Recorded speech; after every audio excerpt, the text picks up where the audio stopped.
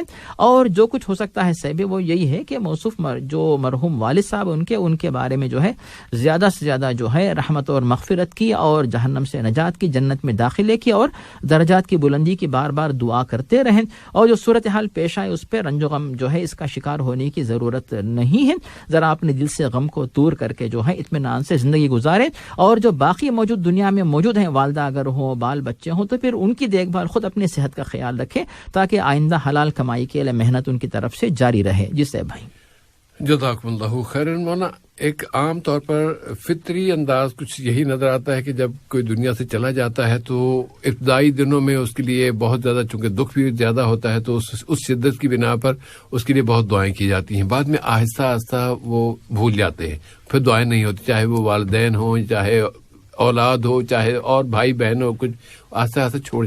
ایسے میں اگر ہم یہ معمول بنا لیں کہ اپنی ہر نماز میں 1 یا 2 دعا جو کوئی اجتماعی طور پہ ہو اور وہ دنیا سے جانے والے تمام افراد کے لیے ہو, ہم اس کو اپنا معمول بنا لیں کہ ہم ہر نماز کے بعد یا ہر فلاں کام کے بعد, ہر وضو کے بعد مثلاً یا نفل پڑھنے کے بعد میں یہ دعا ضرور مانگوں. تو پھر امید ہے کہ وہ ایک مستقل ذریعہ بن جائے گا اپنی کمائی کا, اپنی نیکیاں کمانے کا, اور ان کے لیے دنیا سے چلے جانے والوں کے لیے ایک اور ان کے لیے ان کا فائدہ پہنچے گا انہیں. اس طرح امید ہے کہ اس پر عمل کیا جائے تو اچھا رہے گا. اور دوسری بات یہ عرض کرنا چاہیں گے کہ میڈیا میں جب کبھی ایسا ہوتا ہے کہ فلاں جی روہنگیا مسلمانوں کے ساتھ یہ ظلم ہو رہا ہے, اس کی خبریں آتی ہیں اور سارا میڈیا جو اس پہ بول رہا ہوتا ہے, پھر بعد میں خاموشی. آج کل آپ کو خاموشی نظر آئے گی. بہت سے معاملات ہیں, اب وہ کس بنا پر کون سے موقع پر کس کی خبر عام ہو گئی اور کہاں خاموشی ہو گئی. مسئلہ حل, خاموشی کا مطلب یہ نہیں ہے کہ مسئلہ حل ہو گیا ہے, مسائل ویسے کے ویسے ہی باقی ہیں. روہنگیا کے مسلمانوں کا مسئلہ بھی باقی ہے, فلسطین کا مسئلہ باقی ہے, یمن کا باقی ہے, لیبیا کا, سارے اتنے بے شمار مسائل ہمارے ہیں. تو اس لیے اپنی نبی کریم صلی اللہ علیہ وسلم کی امت کے لیے اپنی ہر نماز میں دعا کا حصہ بنائیے تاکہ آپ اس امت میں شامل رہیں اور اس امت کا زیادہ حق ادا نہیں کر سکتے، کم از کم اتنا حق ادا کر لیں. اگلی ملاقات تک کے لیے اجازت. والسلام علیکم ورحمۃ اللہ وبرکاتہ. وصلی اللہ علی نبینا محمد وعلی آلہ وصحبہ وبارک.